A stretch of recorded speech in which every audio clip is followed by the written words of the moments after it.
Prepare your room by making sure the walls and floors are even and suitable to support the kitchen cabinets. Find out the highest point of the floor and mark where that is on the wall. This will be the point from which to measure the correct level work height for the kitchen and will ensure that adjustments to the plinth won't be necessary later.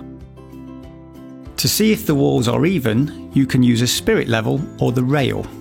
If there is a gap, you will need to make the wall even before fixing the rail or the cabinets to the wall. A tri-square comes in handy when making sure the corners have a 90-degree angle. Check the wall in order to make sure it's strong enough to support the kitchen. An electric stud finder can be helpful to find a stud or a beam to fasten your rail onto. Time to draw the layout on the wall. Use the drawing that you received in the store to see where each cabinet should be. Always start from the corner. Also, make sure you have the electricity, water and ventilation connections where you want them. Time to fasten the rails onto the walls.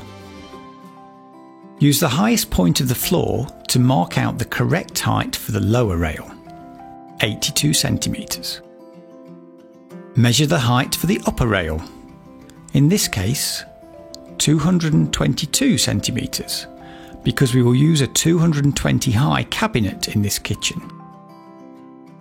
These measurements are to the bottom of the rails.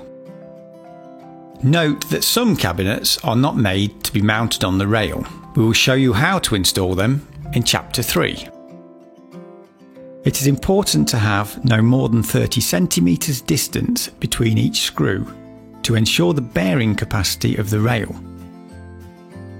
Use a flat bottom screw to fix the rail to the wall.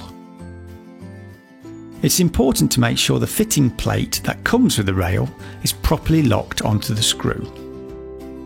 It should be horizontal so that you can adjust the height of the rail.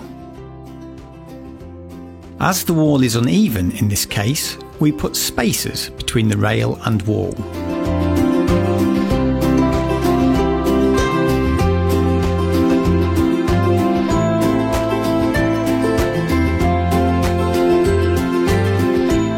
By leaving a space of 15mm between the sides of the outer cabinet and the end of the rail, you avoid the risk of having the end of the rail visible behind the outer cabinet when you're finished. And you'll make the electrician happy by leaving a space for kitchen lighting cables in case you will put a cover panel on the cabinet. The length of the upper rail you need depends on what kind of cabinet you have close to the corner.